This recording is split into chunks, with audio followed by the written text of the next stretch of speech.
ಲಕ್ಷದ್ವೀಪ ಹಾಗೂ ಮಾಲ್ಡೀವ್ಸ್ ಭಾಗದ ಸಾಗದಲ್ಲಿ ಮತ್ತು ವಾಯುಭಾರ ಕುಸಿತವಾಗಿರುವುದು ಕಂಡುಬಂದಿದೆ. ಇದು ಸ್ಪಷ್ಟ ಚಂಡಮಾರುತ ಪರಿಚಲನೆಯಾಗಿದೆ.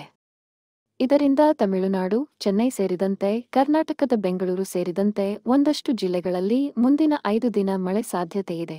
ದಕ್ಷಿಣ ಕನ್ನಡ, ಉಡುಪಿ, ಉತ್ತರ ಕನ್ನಡ, ಗದಗ, ಹಾವೇರಿ, ಕೊಪ್ಪಳ, ರಾಯಚೂರು, ಬೆಂಗಳೂರು ಗ್ರಾಮಾಂತರ, ಬೆಂಗಳೂರು ನಗರ, ಚಾಮರಾಜನಗರ, ಚಿಕ್ಕಬಳ್ಳಾಪುರ, ಚಿತ್ರದುರ್ಗ, ದಾವಣಗೆರೆ, ಹಾಸನ, ಕೊಡಗು, ಕೋಲಾರ, ಮಂಡ್ಯ, ಮೈಸೂರು, ರಾಮನಗರ, ಶಿವಮೊಗ್ಗ, ತುಮಕೂರು, ವಿಜಯನಗರದಲ್ಲಿ ಸದ್ಯ ಒಣಹವೆ ಇರಲಿದ್ದು ಮತ್ತೆ ಮಳೆಯಾಗುವ ಸಾಧ್ಯತೆ ಇದೆ.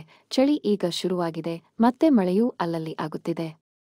ಡಿಸೆಂಬರ್ 18ರಂದು ಕರಾವಳಿ ಮತ್ತು ದಕ್ಷಿಣ ಒಳನಾಡಿನ ಜಿಲ್ಲೆಗಳ ಹಲವು ಕಡೆಗಳಲ್ಲಿ ಹಗುರದಿಂದ ಸಾಧಾರಣ ಮಳೆಯಾಗುವ ಸಾಧ್ಯತೆಯಿದೆ. ಕಳೆದ ವಾರವಿಡೀ ಸುರಿದಿದ್ದ ಮಳೆ ಈ ವಾರ ಮತ್ತೆ ಬರುವ ಸಾಧ್ಯತೆಯಿದೆ ಎನ್ನಲಾಗಿದೆ. ಹವಾಮಾನ ಇಲಾಖೆ ವರದಿ ಪ್ರಕಾರ ಡಿಸೆಂಬರ್ 19ರಿಂದ ಮತ್ತೆ ಬೆಂಗಳೂರಿನಲ್ಲಿ ಮಳೆಯಾಗುವ ಸಾಧ್ಯತೆಯಿದೆ ಎನ್ನಲಾಗಿದೆ. ಬೆಂಗಳೂರಿನಲ್ಲಿ ಈಗ ಗರಿಷ್ಠ ಉಷ್ಣಾಂಶ 24 ಡಿಗ್ರಿಯಷ್ಟಿದ್ದರೆ ಕನಿಷ್ಠ 18 ಡಿಗ್ರಿಯಷ್ಟಿದೆ. ಇನ್ನು 5 ದಿನಗಳ ಬಳಿಕ ಬೆಂಗಳೂರು ಸೇರಿದಂತೆ ಕೆಲವು ಜಿಲ್ಲೆಗಳಲ್ಲಿ ಮಳೆಯಾಗಲಿದೆ.